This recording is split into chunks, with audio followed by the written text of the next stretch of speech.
शास्त्री जी, बहुत सारे लोगों ने मुझे कहा कि आपको आपकी अदालत में बुलाएं। सोशल मीडिया पर आपकी मैंने देखा बहुत लंबी चौड़ी फैन फॉलोइंग है, 40 लाख लोग आपको फॉलो करते हैं। बहुत सारे वीडियोस मुझे लोगों ने भेजे। आप सड़क पर निकलते हैं तो चारों तरफ भीड़ लग जाती है। तो एक वीडियो मैं जनता को दिखाना चाहता हूं जो आपके लोगों ने मुझे भेजा है।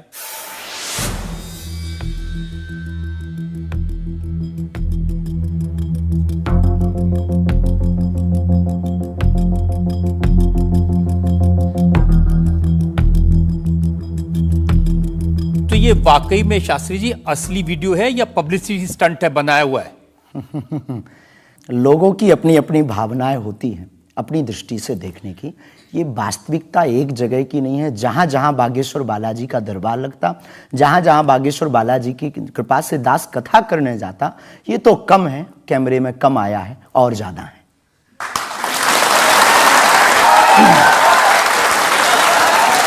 लेकिन 26 साल की उम्र में इतनी चर्चा, इतनी पब्लिसिटी, ऐसा क्या है आप में? जिसका गुरु बलवान होता है, चेला पहलवान होता है।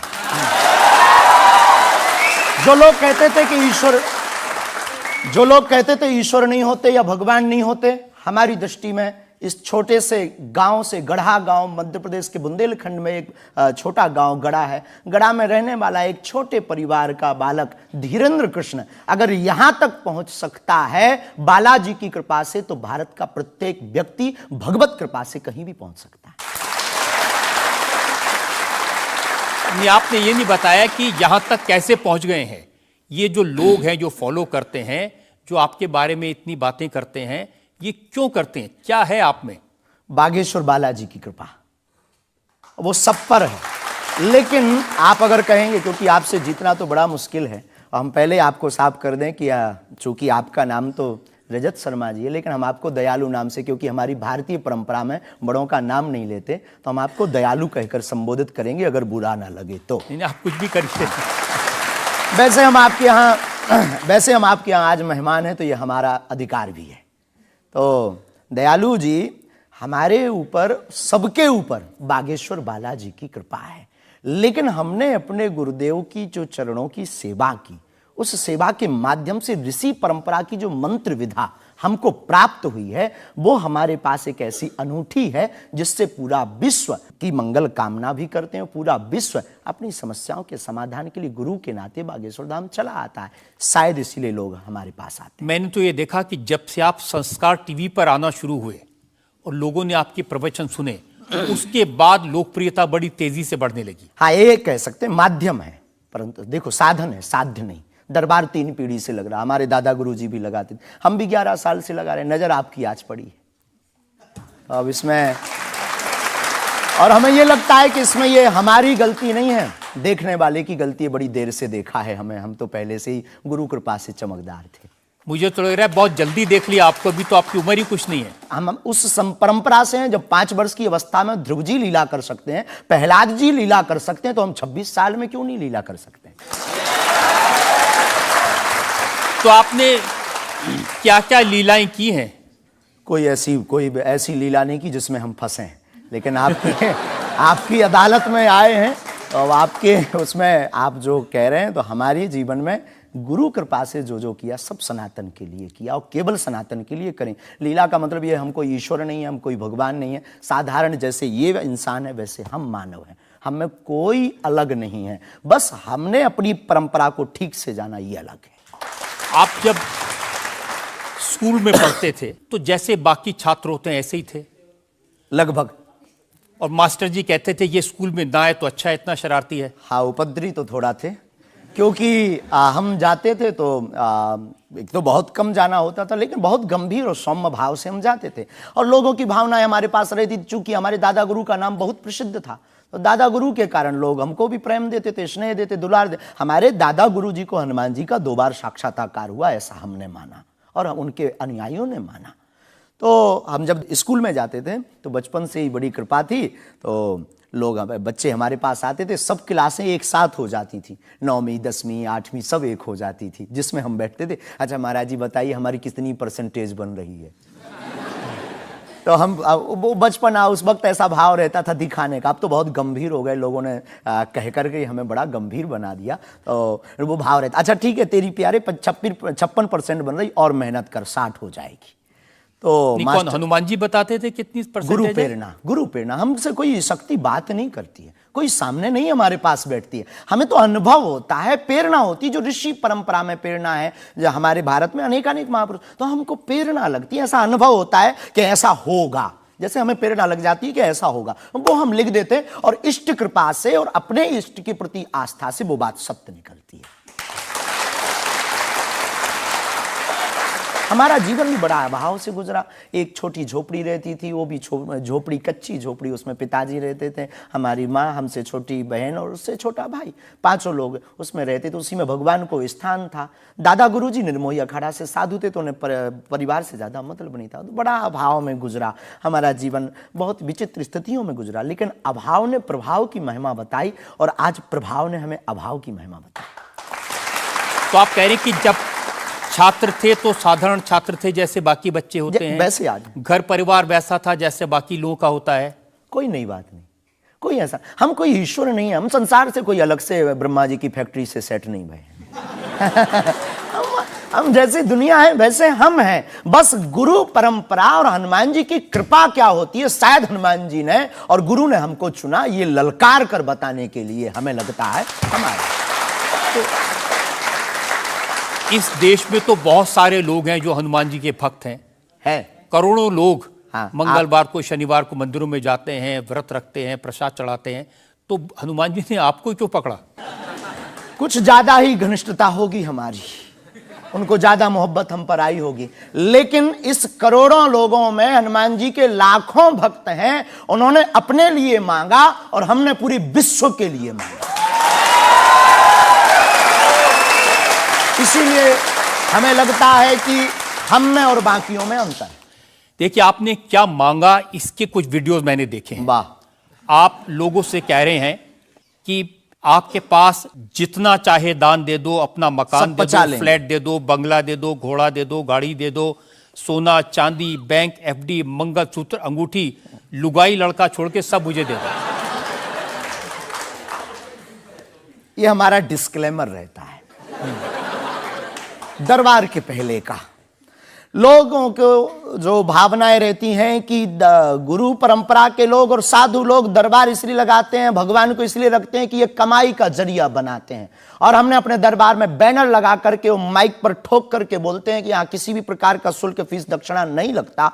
पर अगर तुम शिष्य मानते हो अपने आप को और हम गुरु हैं, तो गुरु परंपरा के नाते अगर कुछ भी तुम दे दो, अगर आप भी इंडिया टीवी का ये हाउस हमारे नाम करें, हमें कोई दिक्कत, हमें कोई दिक्कत, और लेते भी हैं। लेना बुरा नहीं है, उपयोगिता बुरी है। लेकर के उसका सदुपयोग करते या दुरुपयोग करते, हम लेते हैं। कोई अगर देता है तो स्वीकार करते गुरु के नाते। हम उस परंपरा से हैं जहां अंगूठा तक दान गुरु को दे दिया जाता है, हम भी लेते हैं। कितना कितना कमा लेते हैं?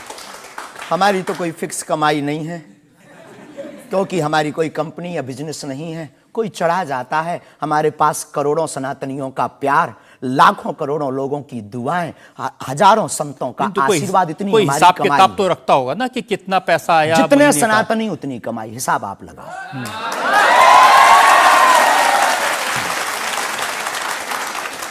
ज्यादा बातें इसलिए होती हैं कि आप जो स्टंट करते हैं पब्लिसिटी के लिए, आप ऐसी ऐसी बातें कह देते हैं। आप कहते हैं कि बिना वीजा के हनुमान जी रावण की लंका में घुस गए थे। ये जो मॉडर्न युवान भाई बहन है, इनको लंका प्रवेश के बारे में बताएंगे तो इनको ये लगता है कि ये घिसी पिटी बातें इनके दादा परदादा बताते रहे, ये बेचारे ऊब गए। इनको कुछ ऐसा चाहिए कि उस अध्यात्म से कनेक्ट हो पाए। और जैसे रावण ने मुझसे फोन पे बात की। हाँ बिल्कुल, हम वही बोलने ही वाले थे। लगता है आज हमारी शक्ति आपके पास पहुंच गई। तो हमें आपको समझाना है, रावण से फोन का बात का मतलब सबके अंदर रावण बैठा है। कोई ऐसा दुनिया में नहीं जो गलत कृत्य देख रहा, गलत कर रहा और सच जानते हुए चुप है, वो रावण की दृष्टि का आदमी। तो हनुमान जी लंका गए, इसको इन युवानों को कैसे जोड़े, इन्हें तो वीजा, पासपोर्ट, फॉरेनर ये शब्द पता है, तो इनसे कनेक्ट करने के लिए हमारा अध्यात्म इतना विशाल और इतना अथाह है कि उसमें कुछ भी आप डाल दो वो आप स्वीकार सोच रहे हैं करेंगे। कि आपको अध्यात्म पता है, इनको नहीं पता। इस देश ऐसा की नहीं जनता हमने को कहा। आपसे ज्यादा अध्यात्म पता है। ऐसा हमने नहीं कहा। हमें अपने हिसाब का पता है, उन्हें अपने हिसाब का, वो अपने में श्रेष्ठ हैं, हम अपने में अब जो कोशिश कर रहे हैं विद्यार्थी। हमने ऐसा कभी नहीं कहा कि हम श्रेष्ठ हैं, और ये आरोप हमें नहीं लगता कि ठीक है। आपका ये कहना कि मेरे पास एक गधा है जिसमें वाईफाई है और वो प्लेन में भी वाईफाई चलता है, ये मजाक की बातें नहीं है। लोगों की दृष्टि से, भावनात्मक दृष्टि से देखा जाए तो ये बहुत गहरा विषय है। मजाक की दृष्टि से अगर कोई देखेगा तो देखो, जाकी रही भावना जैसी प्रभु मूलत देखी तिन तैसी। भगवान की कोई लीला को सिर्फ रास लीला को उठाते हैं, लेकिन हम तो महाभारत भी उठाते हैं। तो अपनी अपनी दृष्टि है, हम ये मजाक में नहीं कहते। हम उनको बताना चाहते हैं कि हमारे देवी देवताओं से जो हमारे इष्ट की परंपरा की जो निशानी है वो अगर नज़दीक रहे, गुरु की निशानी अगर नज़दीक रहे, माता पिता की बातों की निशानी नज़दीक रहे, तो बेटा कभी गलती नहीं करेगा, वो चार चांद लगाता रहेगा। शास्त्री जी, इसको कहते हैं आप अंधों के शहर में आईना बेचने की कोशिश कर रहे हैं।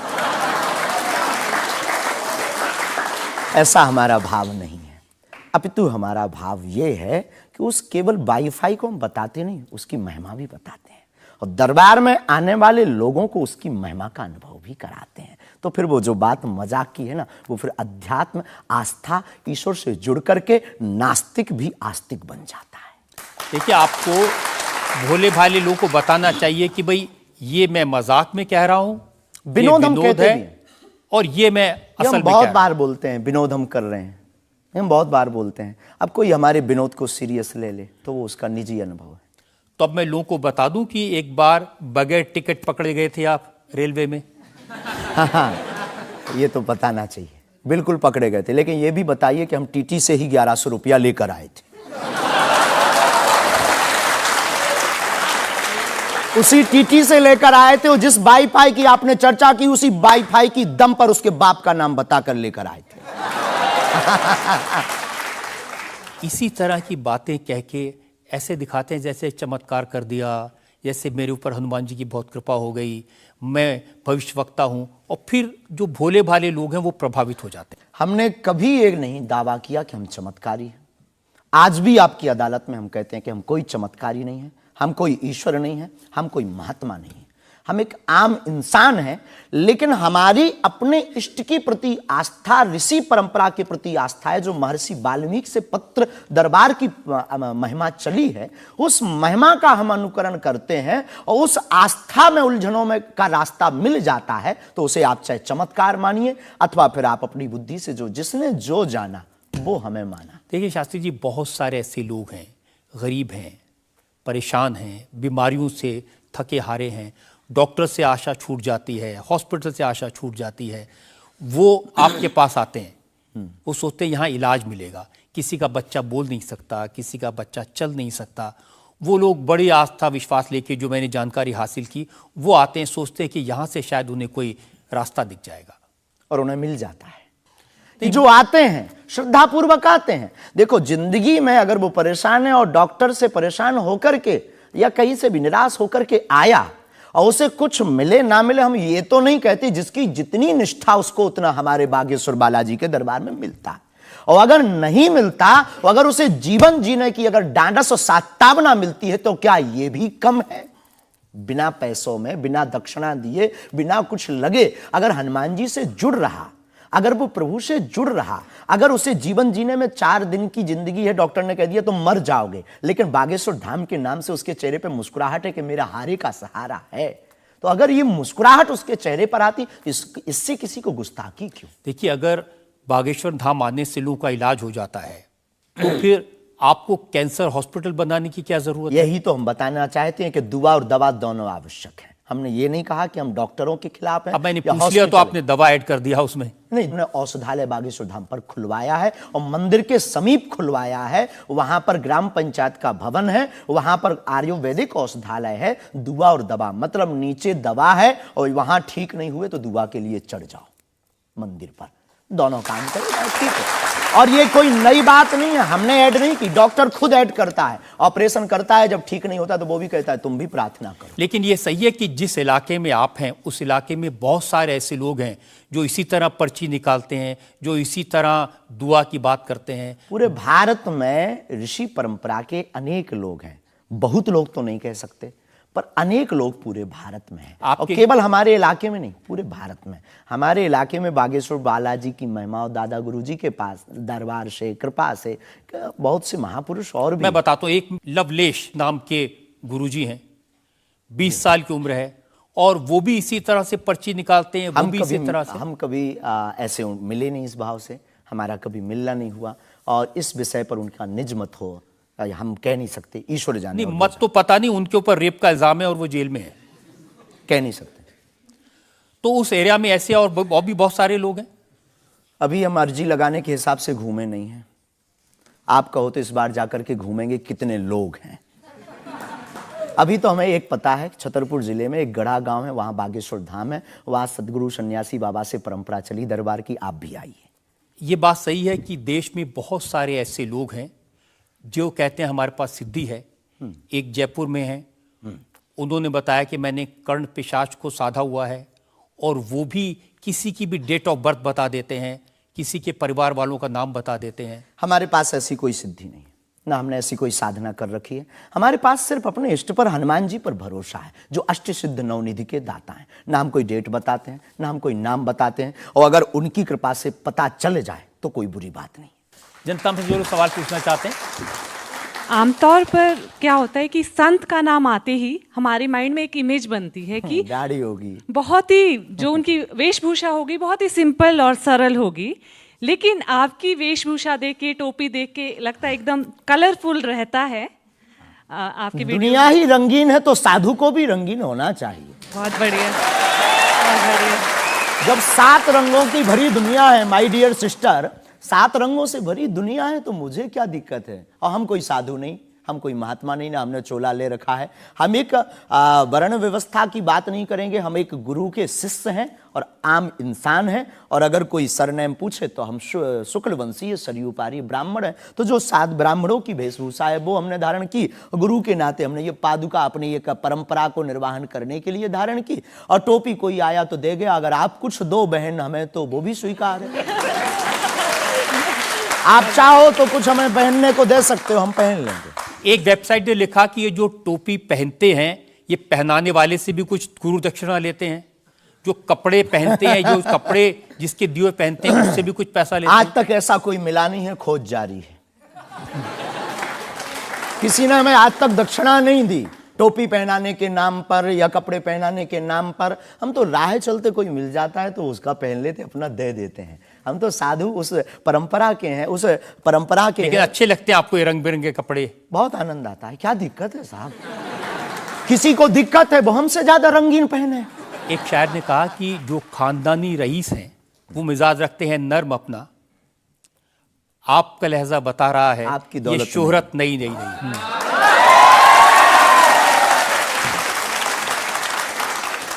लोगों को लगता है, हमें लगता है कि हमारे जीवन में न हमें धन प्रिय है, न मान प्रिय है, न सम्मान प्रिय है, हमें हनुमान प्रिय है। और हमने जब से जन्म लिया तब से हम धनवान हैं, क्योंकि हमारे हनुमान हैं। और दुनिया का प्रत्येक हनुमान भक्त धनवान है जिसके जीवन में हनुमान है। अब वो निर्धन है इस दुनिया में जिसके जीवन में भगवान नहीं, वो निर्धन है। और अगर बाप हनुमान हो और धनवान हनुमान हो और उनका भक्त अगर रंगीन ना हो, पीला लाल ना हो, जब हनुमान जी लाल देह लाली से हो सकता तो लाल पगड़ी क्यों नहीं हो सकती? ये मुझे पता चल गया है कि आप इसी तरह की डायलॉग बाजी करके ही इतने पॉपुलर हुए हैं। आपकी अदालत में अगला इंसान। आपकी अदालत में बागेश्वर धाम के प्रमुख धीरेन्द्र कृष्ण शास्त्री पर इल्जाम है कि ये असभ्य भाषा का प्रयोग करते हैं। शास्त्री जी, कुछ लोग आपको पीठाधीश्वर मानते हैं, कुछ लोग गुरु मानते हैं, लोग महाराज कहते हैं, बड़ा आदर करते हैं, कोई संत कहता है, लेकिन आप जिस भाषा का प्रयोग करते हैं वो इस गरिमा के अनुकूल नहीं लगती कई बार। जैसे आपने एक पत्रकार को कहा कि तुझे नंगा कर दूंगा, ये साधु की भाषा तो नहीं हो सकती, ये संत की भाषा तो नहीं हो सकती। ब्राह्मण समाज पर कमेंट करने वाले एक व्यक्ति को आपने कहा मूर्ख, ठठेरी के बरे, नकट्टा। तो ये ठठेरी क्या ये होता कोई हम जातिवादी नहीं है, पहली बात तो हम ये क्लियर करें। नहीं, ये ठठेरी क्या होता है? ये हमारे बुंदेलखंड का एक भावनात्मक शब्द है, ठठरी। जब माताएं बड़ी आवेश में होती है और बालक कोई गलती कर देता है तो माताएं अपनी बालक को कहती हैं, अरे ठठरी के बरे सुधर जा, न कटा। तो हम बहुत गांव के भोले भाले अनपढ़ गवार आदमी हैं, अंगूठा छाप है, ठीक से पढ़ाई की नहीं, तो गवार आदमी है। तो जो माँ की हमारी जो परंपरा है, जो पारिवारिक बोलचाल है, उस पारिवारिक बोलचाल में अगर कोई साधु के ऊपर टिप्पणी उठाएगा, रामचरितमानस पर टिप्पणी उठाएगा या भगवान पर टिप्पणी उठाएगा, तो स्वभावश सनातनी हिंदू होने के नाते वो लहजा निकल जाता है और सठे साठ्यम समाचरित। ये भी कौन सी गलत बात है? अगर कोई भगवान को गाली बके और हम उसको श्रीमान जी कहें, स्वामी जी कहें, भगवान कहें, तो हमें तो नहीं लगता कि वो बिना ना मानत जलद जड़ गए 3 दिन बीत और बोले राम सकोप तब भय बिन हो ये न प्रीत। देखिए, आप अपने आप को बड़े पढ़ा लिखा गवार कह करके तो नहीं छुप सकते उसके पीछे। आपने उनसे कहा कि तू मुझे मिल जा, मैं तुझे मसल दूंगा। बहुत अच्छा, हाँ, ये हमने कहा क्योंकि उन्होंने कथावाचकों को पाखंडी कहा था, जिस विषय पर आपने ये टिप्पणी किया है। उन्होंने कथावाचकों, हमने कहा कथावाचक हो सकते पाखंडी, पर पर्टिकुलर नाम लीजिए, सब नहीं हो सकते। इस भारत में जगतगुरु स्वामी रामभद्राचार्य भी है, मुरारी बापू भी कथाव्यास है, पूज्यपाद श्री मलुक पीठाधीश्वर भी कथाव्यास है, उनमें एक दास भी है। ये महापुरुषों पे आज तक कोई इल्जाम नहीं है, और इन महापुरुषों पर इल्जाम नहीं है तो सब कथा। भाई, एक पत्रकार गलत हो सकता, सब नहीं हो सकते। हम अगर सबको कहें कि सब पत्रकार ऐसे होते हैं तो ये हमारी धूर्तता होगी। तो उसने सब कथावाचकों को ऐसा कहा था, तब हमने उसको कहा था कि भाई अगर तुम ऐसा कहो तो महापुरुषों के बारे में तो किसी को नहीं कहना चाहिए, तो बात ठीक है, तय है। रामचरितमानस के बारे में नहीं कहना चाहिए तो तय है।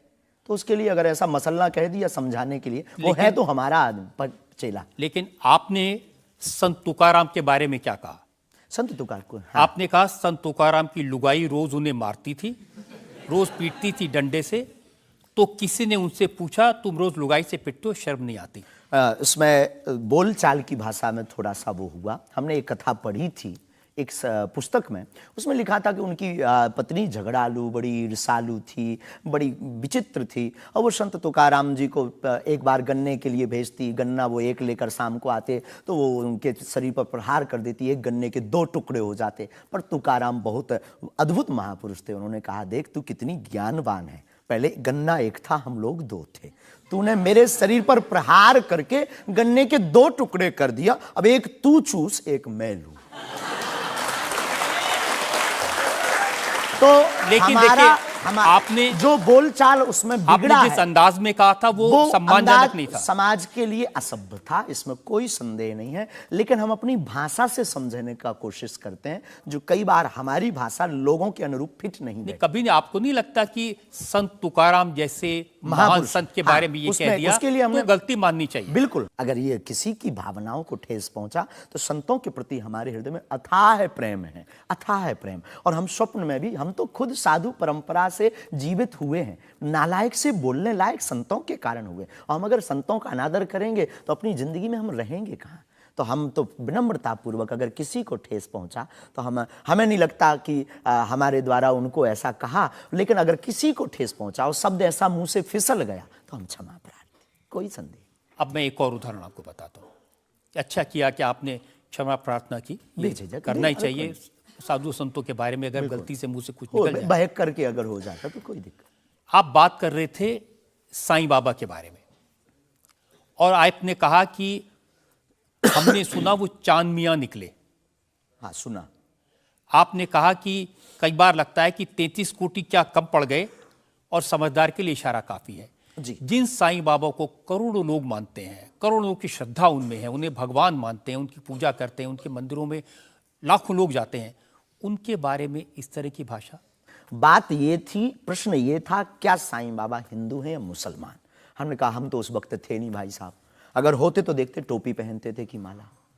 तो हमने जो सुना है, कोर्ट ने कहा, ऐसा एक पत्रकार में पत्र वार्ता में निकला है कि वो चांद मियां हैं। उन्होंने, उनके जो कमेटी के लोग हैं, उन्होंने क्षमा मांगी। तो हमने यही बात उनको बता दी, बस प्रेस की बात बता दी। तो हमसे ज्यादा ये आरोप जिस पत्रकार ने ये छापा है उस पर उठना चाहिए। नहीं, लेकिन आपके कहने से लोगों की भावनाएं आहत हुई। हमारा किसी भी संत के प्रति अनादर नहीं, सब धर्मों के प्रति सम्मान है। जो जिस धर्म को मान रहा, बलपूर्वक उसको मानना चाहिए। हम सिर्फ अपने धर्म के कट्टर हैं, सिर्फ ये बताना चाहते हैं। तो साईं बाबा का सम्मान करते हैं आप? बेझिझक, संत के नाते, संत के नाते बेझिझक। हमें बाबा साईं बाबा से क्या आपत्ति है, क्या विपत्ति है? हमें अपने आप से आपत्ति नहीं है। हम किसी साधु से कैसे आपत्ति हो सकती? क्योंकि जिस सनातन धर्म की आप बात करते हैं, वो वसुदेव कुटुंबकम सबसे पहले तो संयम, धैर्य, भाषा पर नियंत्रण, ये सब। लेकिन कब तक धैर्य, कब तक संयम? राम की यात्रा पर कब तक पत्थर सहेंगे? पालघर के संतों को बर्बरता के साथ मारा जाता है, कब तक सहेंगे? रामचरितमानस की प्रतियां जलाई जाती हैं, कब तक सहेंगे? संतों को पाखंडी इस देश में बताया जाता है, कब तक धैर्य और संयम रखें? एक दिन भगवान का भी धैर्य खो गया था और उन्होंने भी बाण मार करके समुद्र को सुखा दिया था और रावण का दमन कर दिया था। तो हम कब तक धैर्य, ये भोले भाले लोग, ये भोले भाले सनातनी कब तक ये धैर्य सहेंगे? और एक बात हम आपकी अदालत में बोल देते हैं, सनातन के लिए अगर हमारे प्राण जाते हों और अगर लोगों की दृष्टि में हम असंयमित हैं, तो ये हमें बने रहने दीजिए। देखिए, सनातन धर्म के बारे में आप अच्छी बातें कही, किसी को आपत्ति नहीं है। लेकिन अभी जो आप इतनी जोर जोर से कह रहे थे कब तक बर्दाश्त करें, कब तक बर्दाश्त करें, तो कौन आपको बर्दाश्त करने को कह रहा है? जो ये प्रतियां जला रहे हैं, जो संतों को मार रहे हैं, जो सनातन के खिलाफ झूठा प्रचार कर रहे हैं, जो संतों के खिलाफ और सनातन की संस्कृति को छिन्न भिन्न करने के लिए मूवी बना रहे हैं। जब आप ऐसी बातें कहते हैं ना, तो असदुद्दीन ओवैसी जैसे लोगों को ये कहने का मौका मिलता है कि इन लोगों को अनाप शनाप बातें करने का अधिकार दे दिया सरकार ने। उनको लगता है कि इस तरह की बातें करते हैं उससे समाज में नफरत पैदा होती है, दीवारें खड़ी होती हैं। हम करें तो चोरी, वो करें तो सीना जोरी। उनके मंचों से मारने काटने की बात होती तब नहीं, अक्षरधाम में 40 हिंदुओं को मारा जाता तब नहीं है, उनके खुले मंच पर धर्म परिवर्तन करवाया जाता है तब कुछ नहीं होता है। उनके खुले मंच पर संतों को, कितने संतों की हम आपको वीडियो क्लिप ना दिखा दें, उनके खिलाफ टिप्पणी की, गाली बकी गई, यहां तक कि हमको भी रोज 500 गालियां आज दी जा रही। तो क्या ये सही है? शास्त्री जी, हिंदू समाज में भी ऐसे बहुत सारे लोग हैं जो इस तरह की भाषा का इस्तेमाल करते हैं, जो इस तरह की धमकियां देते हैं, जो दूसरे धर्मों की भावनाओं को हमें नहीं आहत लगता करते कि हैं। हिंदू समाज धमकियां देता है, जवाब दे। समाज नहीं, हिंदू समाज में भी कुछ लोग ऐसे वो हैं, कुछ लोग अगर हैं इसी तो तरह का भाषा का इस्तेमाल सबका तो नहीं कह सकते, पर हम प्रति उत्तर दें। नहीं, जो लोग ऐसे लोग हैं उनके लिए भी आपको उसी सख्ती से बोलना चाहिए। हम किसी भी पंथ के विरोधी नहीं हैं, हम सनातन धर्म के कट्टर हैं और सनातन का विरोध, हमें मुसलमानों से डर नहीं है, ना पादरियों से, ईसाइयों से, अपने में भी रहने वाले कुछ जयचंदों से भी डर है जो सनातन का विरोध कर रहे हैं। हम उनके खिलाफ भी बोलते हैं। और ये जो मसलने वाला विषय है, ये मसलने वाला विषय जो हमने बोला है, वो किसी मुसलमान के लिए नहीं बोला, एक हिंदू व्यक्ति के लिए ही बोला, जब उसने संतों पर उंगली उठाई थी। और बोलना हमें मौलिक अधिकार है, हम भी भारतीय नागरिक हैं। मुसलमानों से कुछ परेशानी है? बिल्कुल भी नहीं, हमारे तो मित्र भी हैं। मैंने तो ये भी सुना कि आपकी बहन की शादी एक मुसलमान से पैसे लेकर सहयोग आपने दी, करवाई हाँ। थी। आज भी हमारा मित्र, अभी 5 दिन पहले ही मिला, चाय भी पी।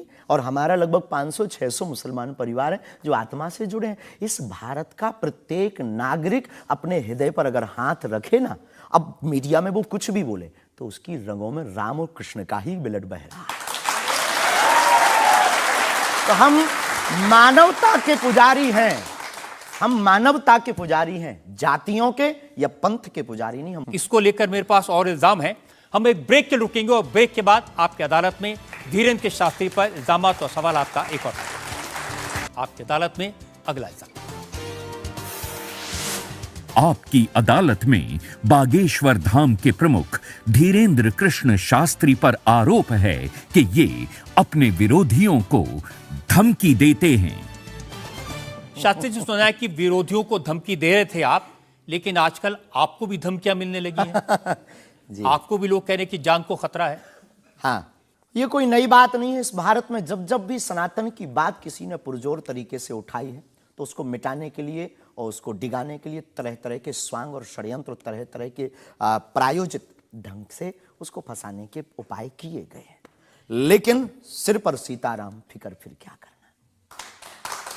और रही बात धमकी की, तो साधु परंपरा में या हम अपनी गुरु परंपरा में कभी किसी को धमकी नहीं देते हैं। हम सिर्फ ये कहते हैं कायदे में रहोगे तो फायदे में रहोगे। आपके लिए सुरक्षा की मांग करने के लिए आपके समर्थकों ने जंतर मंतर पर एक प्रदर्शन किया, उसका वीडियो मैंने देखा है। और जो लोग बागेश्वर धाम के नाम पर वहां प्रदर्शन कर रहे हैं, वो कह रहे थे अब चाकू छोड़ो, तलवारें रखो, अब इन लोगों को गोली मारो।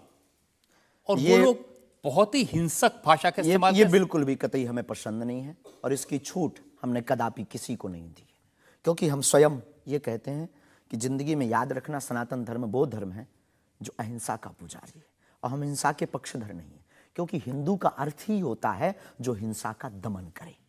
लेकिन आपने तो कुछ रिएक्ट ही नहीं किया। वो आपके स्पोक्स पर्सन हैं, उन्होंने कहा कि अरे तुम सब कब मारोगे, जब सब मर जाओगे, ईसाइयों को, मुसलमानों को कब मारोगे।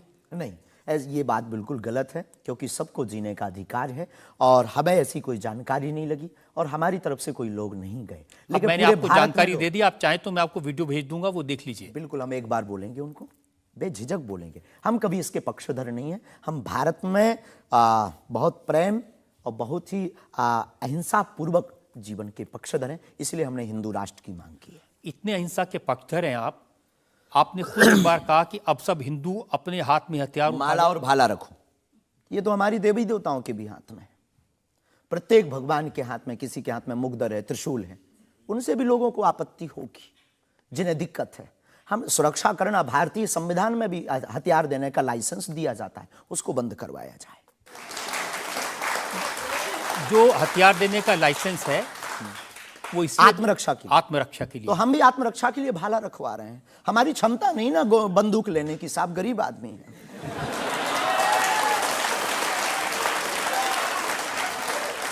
जब आप इस तरह की बातें करते हैं ना, तो फिर सवाल ये उठता है कि आपकी सुरक्षा के लिए टैक्स पेयर क्यों पैसा दे, जनता क्यों पैसा दे। आप इस तरह की बातें करेंगे, भाला की बात करेंगे, बंदूक की बात करेंगे, गोली की बात करेंगे, तो धमकी मिलेगी। हाँ मिलेगी, लेकिन हमने कभी बंदूक की बात नहीं की, हमने भाला और माला की बात की। और रही बात सुरक्षा की, तो प्रत्येक नागरिक की सुरक्षा करने की जिम्मेदारी भारत सरकार की है और हमें अपने इष्ट और भारत की सरकार पर भरोसा है, वर्तमान सरकार पर भरोसा है। साधु संत के तुम रखवारे, असुर निकंदन राम दुलारे, एक तो हमारा पहला भरोसा ही है। हमारे इष्ट हमारे हनुमान जी है और हमारा ये धमकी नहीं है। और बार बार मरना नहीं, एक बार बचना नहीं, तो डरना किस बात का। तो जब तक जिएंगे, प्राण अगर जाते हो चले जाएं, पर सनातन की चर्चा, घर घर राम पहुंचाने की चर्चा नहीं हम छोड़ेंगे। वो 50 उपाय कोई करें।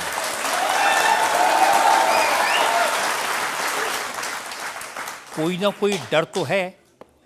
आप कहते हैं कि मैं अब बुलडोजर खरीदने वाला हूं, हिंदुओं एक हो जाओ, पत्थर मारने वालों पर बुलडोजर चलाओ। ये भी हमारा अहिंसात्मक बयान है, पूर्ण अहिंसात्मक। बुलडोजर कब से अहिंसात्मक हो गया? वाह, ये कुआं खोदने के भी तो काम आता है। तो हमने कहा कि अगर राम की यात्रा पर कोई पत्थर फेंकेगा तो बचाने के लिए भाई बुलडोजर खरीदो, और अगर किसी को अपनी शरीर की दिक्कत है या किसी को अपने पंथ को दिक्कत है, वो क्रेन खरीद ले, हमें क्या दिक्कत है। हम कोई रोक नहीं रहे हैं, लेकिन अभी हमारे पास इतना रुपया नहीं आया कि हम बुलडोजर लें, और अगर आप लोग सहयोग करेंगे तो हम रख लें। देखिए, ये डायलॉग मारना अच्छा है, डायलॉग नहीं, लोगों को मजा भी आता है। गुरु की परंपरा के अनुसार हम सिर्फ एक बात बताते हैं। हाँ, लोगों को डायलॉग लगता है। कैसे गुरु हैं जिनकी परंपरा में कभी भाला, कभी बुलडोजर, और फिर कहते हैं मैं अहिंसा की बात करता हूं। हमारी ऋषि परंपरा है। ये भगवान राम की परंपरा है। अच्छा, धनुष भगवान बाण राम के लिए। टाइम पर बुलडोजर आते थे। भगवान राम धनुष बाण लिए थे। अब थोड़ा टेक्नोलॉजी बढ़ गई है तो टेक्नोलॉजी के हिसाब से हमें भी बदलना चाहिए। परिवर्तन प्रकृति का नियम है। क्या करेंगे बुलडोजर का? आत्मरक्षा।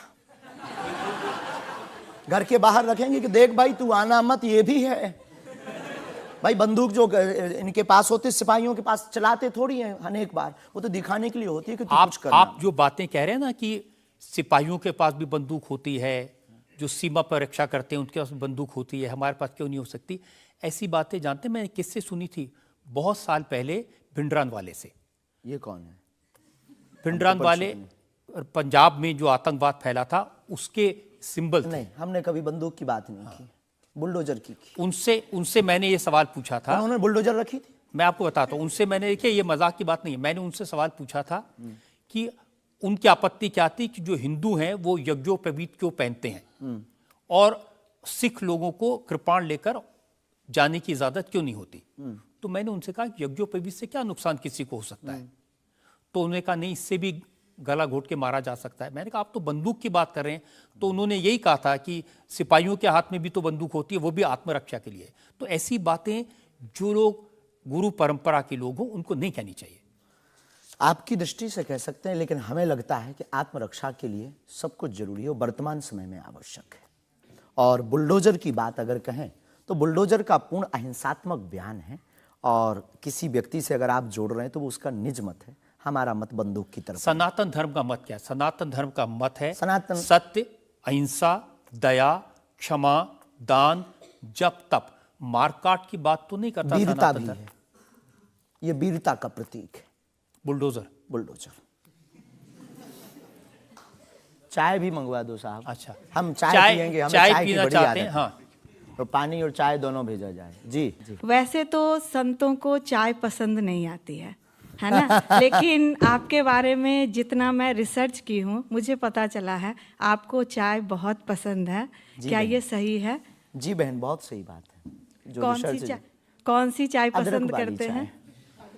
अदरक वाली चाय, और हमारे दादा गुरुजी को बहुत प्रिय है। इस चाय से हमारी याद जुड़ी हुई है दादा गुरु से। हम 2 भाई हैं वैसे तो, पर ताऊ चाचा के मिलाकर के 10 भाई हैं। और हम जब दादा गुरुजी के पास जाते थे तो सब ऐसे ही बैठते थे। तो दादा गुरुजी बहुत सिद्ध महापुरुष, बहुत कम बोलते थे, महापुरुष थे। तो वो चाय पीते थे तो अपनी जूठी चाय, ये जो नरेली है इसकी आधी चाय हमको देते थे। तो हमारे जीवन में हमें ये लगा कि ये नालायक से बोलने लायक गुरु के इस प्रसाद के कारण बना है। और प्रत्येक, इसके पीछे एक और रहस्य है, प्रत्येक बालक को अपनी परंपरा को छोड़ना नहीं चाहिए, चाहे किसी भी लेवल पर पहुंच जाए। शायद ये भी सूत्र है। शुरुआत जहां से हुई, गुरु से शुरू जिसका जीवन हुआ, उसे कुछ भूलना नहीं चाहिए। इसलिए हम भूले नहीं, ये शायद हमें लगता कि हमारी अच्छी आदत है। चाय बुरी आदत, क्षमा कीजिए। युवाओं से प्रार्थना है, मत पीना, हम नहीं रुकेंगे।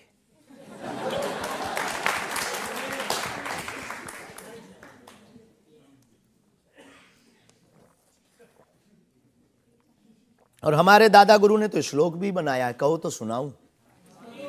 चाय पर श्लोक। चाय पर श्लोक आपने नहीं सुना होगा, एक बार सुन। केटली गर्भ संभूतम शक्कर पत्ती मिश्रितम कप मध्य विराजते देवी ओम चाय चंडिकाय नमो नमः। और केवल इतना ही नहीं, चाय और चाह दोनों जिंदगी में बहन जरूरी है। चाय हमारे लिए जरूरी है क्योंकि हमें लगता कि चाय से गुरु की याद आती है, और जिससे ईश्वर की याद आए वो बुरी चीज भी अच्छी है। और चाह, परमात्मा को पाने की चाह भी जिंदगी में बहुत जरूरी है। जिसके अंदर ईश्वर को पाने की चाह होती, वो आदमी भी नंबर 1 का होता। चाह पैसों से आनों में आती रही, चाह आनों से रुपया बनाती रही, चाह रुपयों से नोट बुनाती रही, चाह नोटों से कोठी चुनाती रही, चाह कोठी में मोटर मंगाती रही, चाह मोटर से होटल में जाती रही, चाहे होटल में बोतल खुलाती रही, चाहे क्या क्या ना करती कराती रही। चाहे मोटर से होटल में जाती रही, चाहे होटल में बोतल खुलाती रही, चाहे क्या क्या ना करती कराती रही, चाहे पाली जिन्होंने वो पीले हुए चाहे छोड़ी जिन्होंने वो रसीले हुए, चाहे जी से लगी जी जरा हो गया, चाहे हरी से लगी जी हरा हो गया। अब एक ही चाहे हमको चाहिए, वो अगर चाहे हनुमान जी तो फिर क्या चाहिए।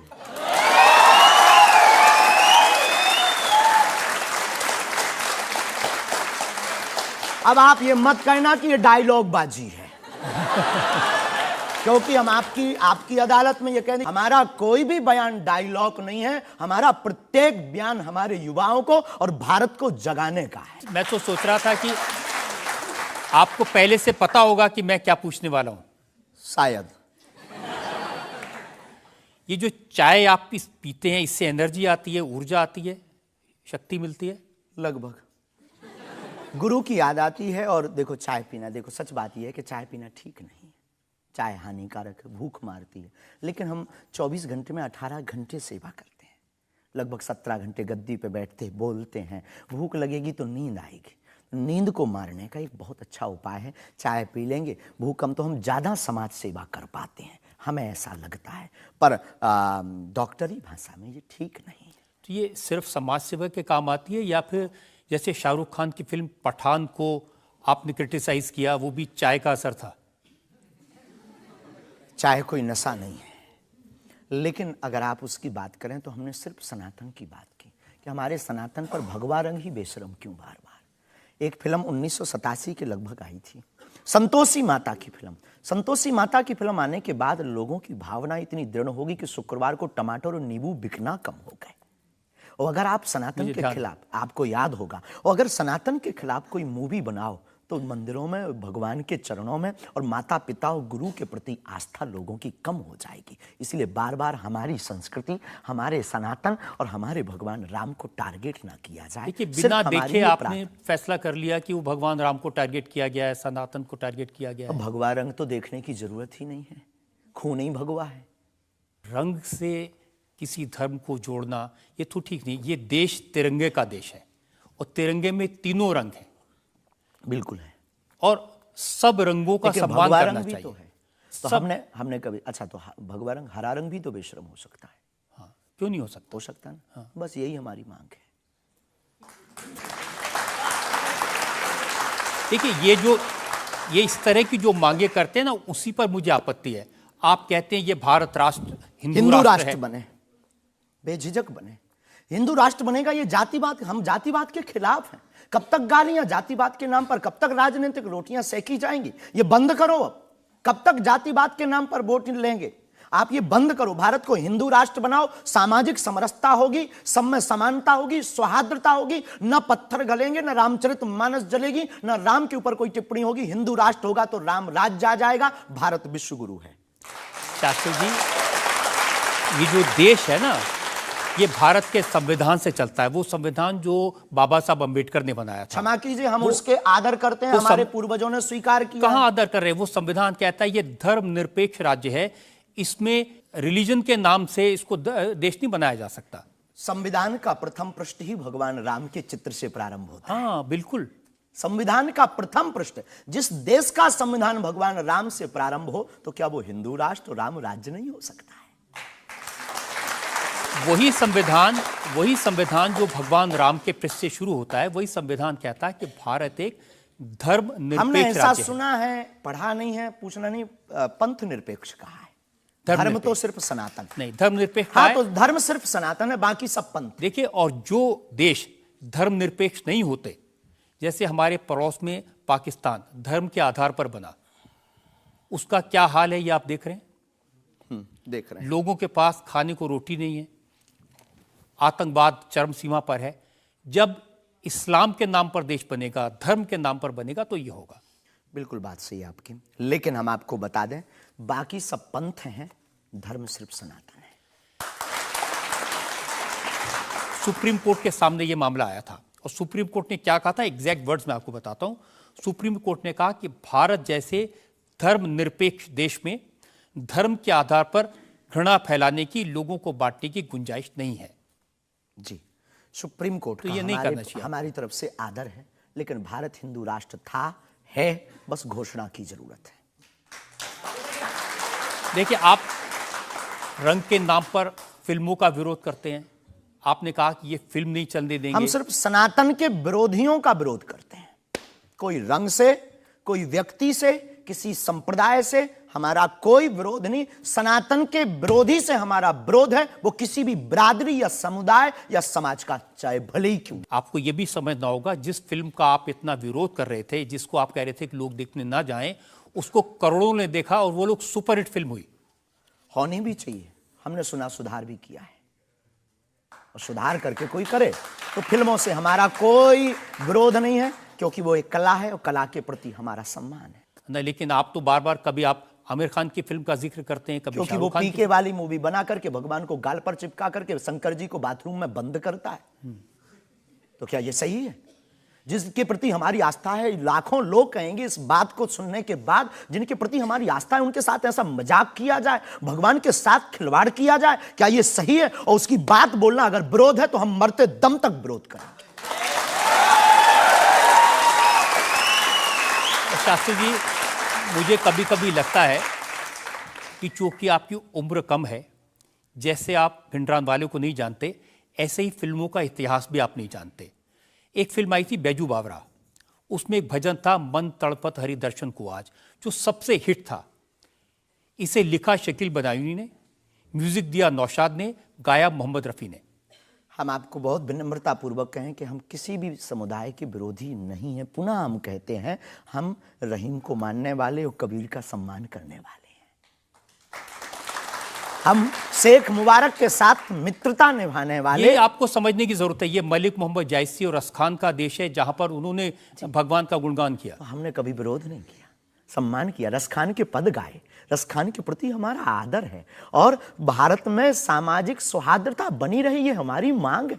और क्या ये नाजायज मांग है? नहीं, जिन आमिर खान का जिक्र कर रहे हैं, उन्होंने जब लगान फिल्म बनाई, उस फिल्म में जो भजन था वो जावेद अख्तर ने लिखा और रहमान ने उसका म्यूजिक दिया। जी, तो उसके प्रति सम्मान है। हमने सुना नहीं है, अभी तक उस फिल्म को देखा नहीं है, पर उसके प्रति हमारा सम्मान है। उसके प्रति हमारा कोई अगर वीडियो के लिए विरोध का मिले तो दिखाइए। मैं भेजूंगा आपको, यही आपकी नहीं, प्रॉब्लम है। हमारा विरोध उस गाने के प्रति नहीं, उस गाने के प्रति नहीं है। आप बस हमारा तो सिर्फ सनातन की बात है, फंडा सिर्फ सनातन।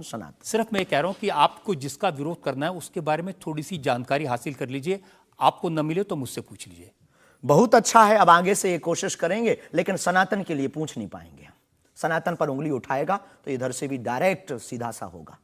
ऐसा लगता है कि जैसे आपने सनातन धर्म के नाम पर धमकियां देने की दुकान खोल ली है। अगर किसी को यह धमकी लगती है तो उसे लगना चाहिए, क्योंकि प्रत्येक भारतीय नागरिक को बोलने का अधिकार है, और हमें भी बोलने का अधिकार है सनातन के लिए, क्योंकि हमारा जन्म सनातन के लिए हुआ, हमारा जीवन सनातन के लिए है, और हम मरेंगे भी सनातन। बोलने पर आपत्ति नहीं है, हम धमकी देने पर आपत्ति है। हम धमकी नहीं देते, हम सिर्फ ये कहते हैं कायदे में रहो तो फायदे में रहो। ये भारत राम का देश है, बस हम कायदा सिखाते हैं, और गुरु का काम है कायदा सिखाना, धमकी नहीं। गुरु क्या डांट करके धमकी देता है? गुरु धमकी, अगर कुम्हार मटका बनाता है तो भीतर से हाथ भी तो लगाता है। तो हम तो गुरु परंपरा के हैं, तो गुरु के नाते हम समझाते हैं, माय डियर, मेरे प्यारे, सनातन के लिए मत बोलो। बुंदेली भाषा में ऐसी भाषा बोलेंगे तो अच्छा है। नहीं बोलेंगे, पर ठटरी बरे भी नहीं छोड़ेंगे। आपकी अदालत में अगला इल्जाम। आपकी अदालत में बागेश्वर धाम के प्रमुख धीरेंद्र कृष्ण शास्त्री पर इल्जाम है कि ये दुष्प्रचार करवाते हैं। देखिए, एक उदाहरण मैं आपको देना चाहता हूं। YouTube पर मैं देख रहा था, एक वीडियो है आपका, और उस वीडियो को देखने से ये इंप्रेशन आता है कि जैसे प्रधानमंत्री नरेंद्र मोदी आपके दरबार में आए, और एक नहीं 3 ऐसे वीडियो हैं बागेश्वर धाम ऑफिशियल चैनल पर। अब आपके समर्थकों ने बनाया, मैं आपको दिखा देता हूं, आप उनके बताइए लिए कि वो आपका है क्या अच्छा। नहीं। बागेश्वर धाम सरकार पहुंचे पीएम मोदी, तो क्या मोदी जी भी बागेश्वर धाम सरकार के भक्त हो गए हैं? आए दिन बागेश्वर सरकार के पास नेताओं की भीड़ लगी रहती है, जिसमें प्रधानमंत्री नरेंद्र मोदी जी का नाम भी शामिल है, जो कुछ दिन पहले ही बागेश्वर धाम सरकार के दर्शन करने पहुंचे थे। और कहा जाता है कि कुछ दिन पहले नरेंद्र मोदी जी भी बागेश्वर धाम सरकार से अपनी अर्जी लगवाने आए थे। तो आइए सुनते हैं स्वयं पंडित धीरेंद्र शास्त्री से।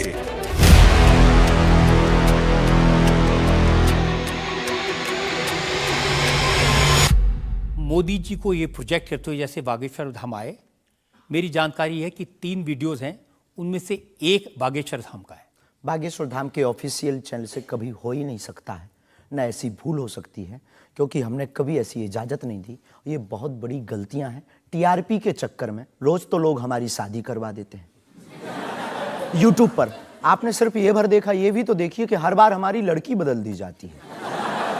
हैप्पी बर्थडे कहीं ये कह दिया जाता है। एक ने न्यूज डाली थी, बागेश्वर सरकार 23 तारीख को परिणय सूत्र में बंधेंगे।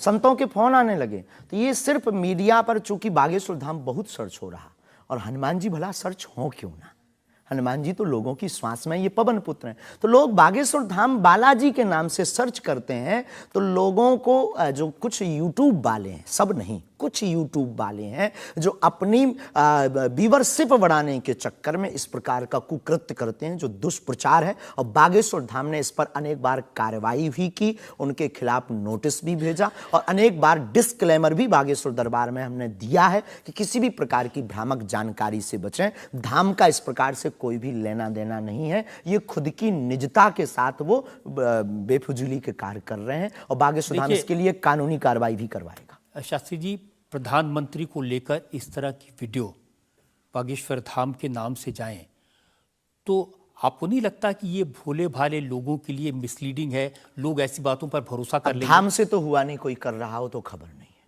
पर कर रहा जो उसके खिलाफ कानूनी कार्रवाई। अगर आपके नाम ले भी कोई कर रहा है तो भी आपको कोई एक्शन लेना चाहिए। आपने कुछ कार्रवाई की है? हाँ, अनेक बार नोटिस भी भिजवाया है, अनेक बार कितने चैनलों को बंद करवाया है। जो कई बार कोई खान के खिलाफ कर देते थे हमारे लिए, कई बार कोई धमकी डाल दे, बागेश्वर धाम पहुंचे जेल, अब वो ऐसी हथकड़ी हो, वो पुलिस अगल बगल लगा देते थे। तो इनसे हमारी आपके सोच से भी प्रार्थना, इसको बहुत देखा जाएगा, आपकी अदालत को जब भी देखा जाए, इस प्रकार की भ्रामक जानकारी से बचें। हम इस प्रकार, कोई भी हमारा दरबार या कथा प्रदर्शन का विषय नहीं है, हमारी कथा और दरबार दर्शन का विषय है। तो आपकी तरफ से मोदी जी के वीडियोस को लेकर के क्या कार्रवाई की गई? इसमें अभी इसकी हमें आज पता लगा है कि मोदी जी का बना है। पूर्व में हमको वो जेएलएल वाला बताया था, हमें इसका ज्ञान नहीं है, लेकिन हम जाते ही तुरंत आपकी अदालत के बाद लीगली कार्रवाई एफआईआर अपने अमुक थाने पर करवाएंगे। अच्छा, इसके अलावा और भी बहुत सारे वीडियोस हैं। देवेंद्र फडणवीस का है, मनोज तिवारी का है। ये तो आए थे। ये भी फर्जी वीडियो है? अरे नहीं, ये तो आए थे, इनके मत करवा दियो ना ना ना। देवेंद्र फडणवीस जी भी आए थे, मनोज तिवारी हमारे बहुत प्रिय शिष्य हैं, वो भी आए थे, और बहुत आए हैं, पर मोदी जी नहीं आए हैं। हाँ, ये बता देते हैं। तो इन पे एफआईआर जी डिलीट ना करवा दियो, आप रोक दियो। लेकिन आपके 1-2 सेंटेंसेस हैं जिसमें आप कुछ मोदी जी कह रहे हैं, मोदी जी आइए। हाँ, वो हम लंदन में दरबार में थे, ये शायद उससे अगर ये जोड़ा हो, पूरा तो देखा नहीं, उससे जोड़ा हो तो खबर नहीं, हौस नहीं। मोदी जी वो जहाँ लंदन में राम कथा हम कर रहे थे, तो श्री राम मंदिर के, सनातन मंदिर के जो प्रमुख हैं वो एक मोदी जी हैं, और वो भी गुजराती हैं। तो वो दरबार में बैठे हुए थे, किसी कारण, उनकी व्यवस्था के कारण, प्रशंसा के लिए उनका जिक्र आया, तो लोगों ने शायद वो कट करके उठाया हो, हमारे स्मरण में ऐसा है। लेकिन ये भी गलत है, ये भी अपराध है। वो भी ऑफिशियली, बिना लीगली सहमति लिए बिना आप कोई भी वीडियो शेयर या वो नहीं कर सकता, ऐसा कुछ नियम है, तो ये भी गलत है। मैं आपको बताऊं शास्त्री जी, मैंने 40 साल हो गए मुझे पत्रकारिता में, ऐसे बहुत सारे उदाहरण मैंने देखे हैं। चंद्रा स्वामी का उदाहरण देखा था, वो नरसिम्हा राव के साथ उनकी तस्वीरें, राजीव गांधी के साथ उनकी तस्वीरें, जॉन मैकेंद्रो के साथ तस्वीरें, लिज टेलर के साथ, ये अंतर्राष्ट्रीय ख्याति प्राप्त लोग हैं, और वो ये तस्वीरें दिखाकर अपनी दुकान चलाते थे। और वाकई में जो दुनिया के बड़े बड़े लीडर्स थे, उनसे उनकी पहचान थी। ब्रुनई के सुल्तान उनके शिष्य बन गए थे इसी वजह से। अफ्रीकन कंट्रीज के प्रेसिडेंट थे मोबुतू, वो उनके शिष्य बन गए थे। हमारा कभी भी भाव, कोई आवे सब सम्मानीय है। हमारा ये भाव नहीं है कि हम आपकी फोटो दिखा करके लोग हमको माने। देखो, आप हमारी मीडिया पर प्रचार कर सकते हो, पर अगर दम नहीं होगी, सत्यता नहीं होगी, तो व्यक्ति एक बार आएगा, लौटकर कभी नहीं आएगा, आपको भी गाली देगा, हमको भी गाली देगा। तो ये माध्यम हो सकते हैं, साधन हो सकते, साध्य नहीं। तो हमारा ऐसा भाव नहीं, क्योंकि हमारे पास जो है वो खुली किताब है, ऊपर से नीचे तक, और हम कभी ये नहीं चाहते कि लोग देखें। अब कोई देख रहा तो वो उनकी दृष्टि और उनकी आंख है। हम तो सिर्फ ये चाहते हमें हमारा परमात्मा हनुमान जी देखें, बस। क्या चाहते हैं आप हनुमान जी से? सनातन धर्म और हिंदू राष्ट्र। फिर भी मांग पूरी नहीं होगी। अगर हिंदू राष्ट्र आप कह देंगे कि बन गया तो हम अखंड भारत मांगेंगे।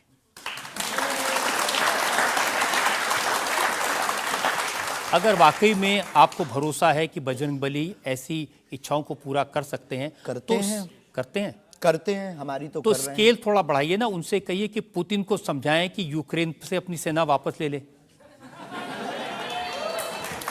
आइए,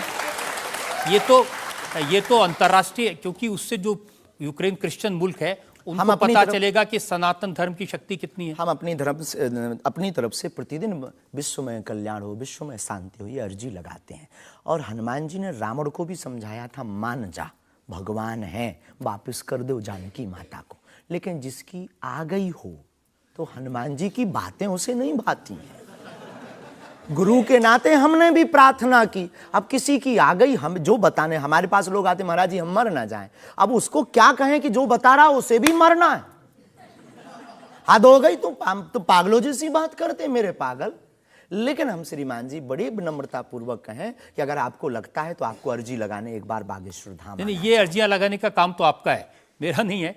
और अंतर्राष्ट्रीय विषय पर अब टर्की में इतना बड़ा जलजला आया है, इतना बड़ा भूकंप आया है, हजारों लोग मर गए हैं, तो कुछ आपको अर्जी लगानी चाहिए। बिल्कुल, हमने प्रार्थना तुरंत की और हम प्रार्थना करते कि प्रतिदिन जो भी हमारे पास है चूरन चटनी, हम अपने गुरुजी से और बालाजी से प्रार्थना करते विश्व का मंगल हो, सबका भला हो। इससे आपको फर्क नहीं पड़ेगा कि वो क्रिश्चियन कंट्री है या इस्लामिक मुल्क? बिल्कुल भी नहीं। हम तो खुद गए, हम तो पूरी दुनिया का मंगल की कामना। हम उस धर्म से हैं जहाँ वसुदेव कुटुंबकम की चर्चा की जाती। सर्वे भवन्तु सुखना सर्वे सन्तु निरामया, सब में मंगल हो, मंगल भवन अमंगलहारी। हम ऐसे नहीं हैं, हम मानवता के हैं। जिसके अंदर दुख है, हे बालाजी उसके संकट, आप संकट मोचन है, उसके संकट मिट जाएं, हमें कोई फर्क नहीं पड़ता है। ये अच्छी बात आपने कही। आज हमने मुकदमा चलाया बागेश्वर धाम के प्रमुख धीरेन्द्र कृष्ण शास्त्री पर। हमने उनसे पूछा उनके चमत्कारों के बारे में, उनके प्रवचनों के बारे में, उनके धमकी भरे बयानों के बारे में, उनके स्टंट्स के बारे में और उनको लेकर सोशल मीडिया में चल रहे मिसलीडिंग वीडियोस के बारे में। अब वक्त है आपकी अदालत में आज के जज विनोद अग्निहोत्री के फैसले का। बागेश्वर धाम के प्रमुख आचार्य श्री धीरेन्द्र शास्त्री पर लगे सभी आरोपों और उनके जवाब सुनने के बाद अदालत इस निष्कर्ष पर पहुंची है कि ऋषि और संत परंपरा वाले इस देश में उन्हें भी अपने विचार लोगों तक पहुंचाने का अधिकार है। लेकिन जिस तरह धर्म के नाम पर पाखंड और धोखाधड़ी भी होती है, इसलिए श्री शास्त्री को बहुत सावधान रहने की आवश्यकता है।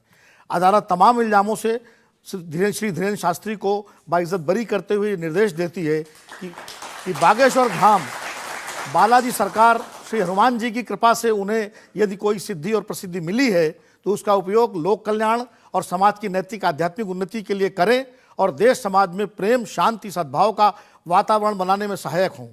शास्त्री युवा हैं, इसलिए उनमें जोश स्वाभाविक है, परंतु जोश के साथ साथ होश भी अत्यंत आवश्यक है। अदालत अपेक्षा करती है कि उनकी वाणी में संयम, करुणा और क्षमा से अभिभूत रहेगी। आशा है कि धीरेन्द्र शास्त्री सनातन धर्म के इन्हीं शाश्वत मूल्यों के साथ भारतीय संत परंपरा को आगे बढ़ाते रहेंगे।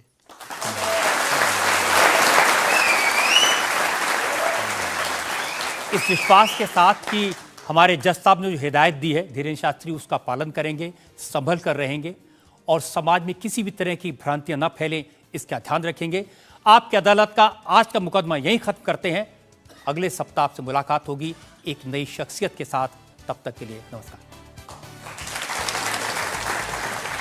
इंडिया टीवी हर वक्त हर जगह डाउनलोड करने के लिए सर्च करें India TV news Google play store या ऐप स्टोर पर।